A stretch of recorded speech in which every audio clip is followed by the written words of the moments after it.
Tout le monde, c'est Final Fight 4 à l'appareil, j'espère que vous allez bien. Aujourd'hui, on va se retrouver pour la review de l'intégrale de Ratman, un manga donc en 12 tomes aux éditions Kana. Et c'est ici qu'on voit tout simplement qu'en fait, My Hero Academia ou même One Punch Man n'ont rien inventé, puisque le premier vrai manga de super-héros est sorti en 2007 sous le nom de Ratman. Il s'est arrêté en 2013 au Japon, donc 6 ans d'exploitation, et un peu plus tard, bien sûr, par chez nous.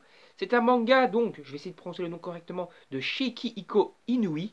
Voilà, Shikihiko Inui qui a fait d'autres œuvres, mais Ratman est son œuvre majeure. Et donc, en fait, Ratman, c'est quoi? C'est tout simplement un manga de super-héros qui se passe donc au Japon. On voit des petits goodies dans la série où on voit des mangas, enfin on voit des héros américains et les petits goodies que tu vois c'est genre Iron Man, Spider-Man, etc.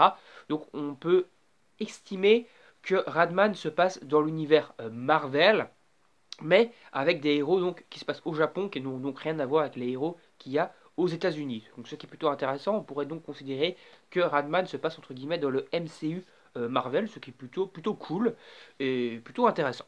Donc pour en revenir à ce que je vais parler donc dans Ratman, il y a donc 15-20 ans de ça, il n'y avait donc aucun super-héros. De toute façon, même les super-héros Marvel, si on se base sur le MCU actuel de Marvel, Iron Man commençait, je crois, un an après Radman, et c'était en fait à peu près en parallèle. Et donc on peut estimer que il n'y avait pas tout simplement pas de super-héros connus vraiment, même aux États-Unis, à part peut-être Spider-Man, etc. Et donc, le premier vrai super-héros est donc né au Japon sous le nom de Shining Man. Et Shining Man a donc sauvé le monde, etc. Donc ça a été en fait un super-héros qui a été créé artificiellement de toutes pièces, avec des technologies, etc., comme certains, on va dire, super-héros du MCU également. Et ce super-héros a donc décidé, entre guillemets, de prendre le flambeau, de prendre sur ses épaules le rôle de super-héros, parce qu'il estimait que le monde était, entre guillemets, perdu, que le monde était trop monotone, qu'il y avait trop de crimes, etc. Et donc il a décidé de prendre le rôle de super-héros pour un peu sauver donc les habitants et créer un monde un peu moins monotone où c'est juste entre guillemets les méchants qui sont en avant et qu'il n'y a pas vraiment de héros. Voilà, pour un peu changer, on va dire, toute sa perception du monde. Ce super-héros a donc fait par après des émules, il y a eu donc eu plein de héros qui sont apparus par après. Ces héros qui ont donc été créés en général artificiellement ou avec des technologies ou avec des armures, etc. pour pouvoir se créer des armes. Donc voilà, ça peut des héros créés de façon scientifique. Et ces super-héros, la plupart en tout cas de ces super-héros, sont en fait des super-héros promotionnels. Qu'est-ce que j'entends par là? C'est tout simplement par exemple une grosse entreprise, on va prendre par exemple, c'est des entreprises qui n'existent pas là-dedans, on va prendre une entreprise qui existe, genre iPhone, donc Apple, Samsung, par exemple, décident de créer une technologie, genre une armure high-tech, qui vont donner à un gars, à quelqu'un de leur équipe, pourquoi pas, ou quelqu'un qui est déjà assez fort physiquement, genre un boxeur ou quoi, ils vont l'équiper de cette technologie, et après ils vont lui mettre genre des logos publicitaires dessus, et lorsqu'il va aller tout simplement sauver la veuve et l'orphelin qui seront en danger contre des yakuza, sauver des gens qui sont pris dans des accidents de voiture, sauver des gens qui sont pris dans des immeubles qui s'écroulent, ou des grues détruites, etc. Et ben lorsqu'ils vont faire toutes ces actions-là, après ces super-héros vont faire une petite interview à la télé en disant ouais je suis le super-héros qui représente par exemple Apple, allez acheter les produits Apple. Et donc c'est comme ça que tu vas avoir des explosions d'achats grâce à ces super-héros. Et donc il y aura de plus en plus de super-héros qui vont se créer parce que chaque entreprise voudra avoir son super-héros. Et donc voilà, il y aura des super-héros qui se créeront comme ça. Ces super-héros sont donc classés par certains grades. Les plus puissants sont de grade A. Et après, on va aller vers les plus faibles, jusqu'au grade F, qui sont vraiment normalement des grosses merdes. Même si, en règle générale, ce sont quand même des gars relativement balèzes.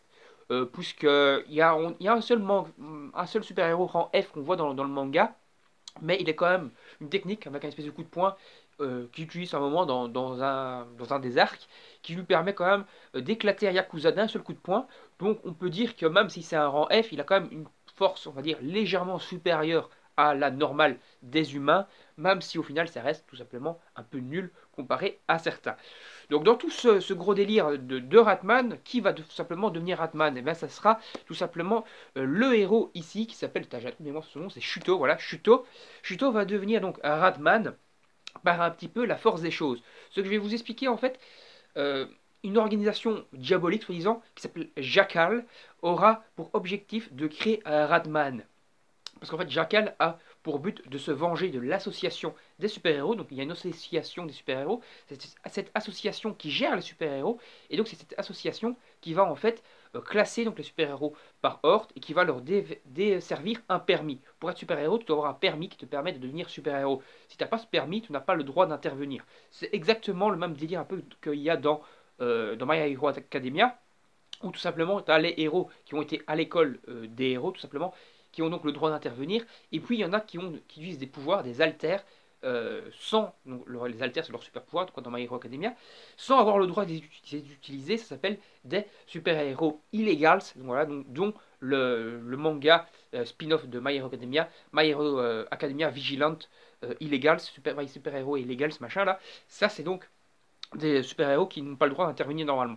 Et ici, c'est le même délire. Ils doivent avoir des permis pour pouvoir intervenir. Et s'ils n'ont pas de permis, ils sont donc tout simplement considérés comme maléfiques, entre guillemets, comme persona non grata, limite comme des super vilains, comme dans My Hero Academia, justement. Donc pour en revenir à ce que je disais, Shuto va donc recevoir des super pouvoirs parce qu'en fait Jackal cherchait quelqu'un pour prendre le relais de Ratman, et la sœur de, on va dire, de la chef de Jackal aura décidé que ça sera Shuto. Elle aura amené Shuto à Jackal pour que ce sera lui qui devienne Ratman. Donc il va avoir donc des super pouvoirs grâce à ça, grâce à une technologie qui va lui permettre de se transformer, mais on va se rendre compte plus tard qu'il a peut-être des super pouvoirs cachés en lui, ou peut-être pas. Voilà, ça on le verra, vous le verrez en lisant le manga, je ne vais pas vous spoiler là-dessus. Donc voilà, ça va être donc Shuto qui va prendre le flambeau, qui va devenir Ratman. Donc il va avoir des super pouvoirs, mais il aura ses super pouvoirs du côté des vilains, dans un certain sens, puisque Jackal est une organisation qui se revendique comme diabolique et qui veut se venger de l'association des super-héros. Mais on va se rendre compte qu'ils ne sont pas spécialement si diaboliques de ça dès le début, même si leurs objectifs semblent quand même assez sombres. Mais ça, on le verra dans le manga, je ne vais pas vous spoiler davantage sur les objectifs de Jackal et si leurs objectifs sont au final cohérents ou pas avec l'histoire et avec surtout le dénouement du manga. Ça, vous le verrez en lisant donc le manga. Donc Shuto va choper donc des pouvoirs, mais du côté, comme je disais, des super vilains. Il va donc recevoir des ordres, entre guillemets, maléfiques, qui va se sentir obligé d'accomplir, puisqu'il aura reçu ses super pouvoirs grâce à eux. Donc il va quand même faire des choses négatives, alors qu'il n'a pas forcément envie de les faire, mais comme il se sent redevable, il va les faire quand même. Mais d'un autre côté, il va se servir également de ses super pouvoirs pour faire le bien. Mais du coup, comme il aura fait des choses négatives, les gens vont un peu pas savoir sur quel pied danser avec lui. C'est-à-dire, soit c'est un super vilain, soit c'est un super héros. Ils ne savent pas vraiment parce que, soit des fois, genre un jour, le lundi, il fait un acte super maléfique, et puis le mardi, il sauve la veuve et l'orphelin. Donc les gens, ils ne savent pas vraiment sur quel pied danser avec lui, surtout l'association des super-héros qui va essayer de censurer Radman en essayant qu'il n'apparaisse pas dans les médias, etc. Et ils vont essayer le plus possible de le censurer, mais de plus en plus de personnes vont commencer à connaître ses exploits et ses désespoirs, ces trucs maléfiques qu'il fait, et donc il va commencer à devenir connu sur le net, etc. Et donc l'association des super-héros aura du mal à censurer tout ça, et donc ça promet d'être assez intéressant. Également le délire un peu de Ratman, c'est en fait que lorsqu'il se transforme et qu'il devient en colère, un peu le même principe que Sangohan, il va perdre tout simplement un peu le contrôle de son esprit et se transformer de plus en plus en monstre. Et plus il va se transformer en monstre, en fait, plus il deviendra maléfique véritablement. Donc tu peux avoir un super-héros, Shuto, donc qui est le protagoniste de l'histoire, mais ça vous le verrez dans le manga, je ne vais pas vous spoiler, mais qui pourrait à tout moment devenir l'ennemi principal du manga. Et ça c'est plutôt très intéressant de voir que le héros principal pourrait devenir l'ennemi principal du manga. Ça c'est très intéressant. Et surtout ce qui est très cool, il y a des pages vraiment très badass dans le manga où tu vois tous les super-héros qui marchent comme ça vers un adversaire. C'est super cool parce que genre il y a plein de super-héros, hein, genre au niveau des super-héros avec un permis, il y en a plus de 100. Et donc vraiment tu vois, je crois qu'ils sont 10-15 comme ça à marcher comme ça un peu à la Avengers. C'est vraiment super bien foutu. Je vais essayer de vous montrer une page, hein, histoire de vous montrer ça, même si ça va être assez dégueulasse de vous montrer ça comme ça, mais où vous verrez un peu la patte graphique de l'auteur. Voilà, c'est quand même vraiment très cool. Voilà, on voit vraiment en fait que c'est un style très comics, hein, pas un style manga mais très comics, mais étalé sur plein de pages parce que les comics en général sont un peu plus courts que des mangas. D'ailleurs, ce sont des tomes généralement très copieux. Là, quasiment tous les tomes font à peu près quasiment les 200 pages et le dernier fait quasiment 250 pages. Donc il y a de quoi lire. Moi franchement, Ratman, que ce soit au niveau de l'histoire, au niveau du scénario, ouais, c'est la même chose, histoire scénario, mais au niveau du dessin, Et au niveau même du découpage, de l'ancrage, de tout au final, de ce qui a trait au dessin, donc comment il s'appelle, de Sheiko Inui, donc voilà, de tout ce que l'auteur a réussi à mettre en place dans Ratman, bah, c'est un manga que je peux que vous conseiller. Voilà, on va s'arrêter là. J'espère que le manga, je vous ai donné envie plutôt de lire ce manga. N'hésitez pas à vous le procurer. Si vous l'avez lu, donnez-moi votre avis dans les commentaires. Donnez-moi également votre avis sur la vidéo en général dans les commentaires. Abonnez-vous également à la chaîne et activez la petite cloche pour ne rien manquer des prochaines vidéos. N'hésitez pas à liker et partager la vidéo sur vos réseaux sociaux. On se retrouve pour des prochaines vidéos, manga ou autres. Salut tout le monde, à la prochaine, bye bye.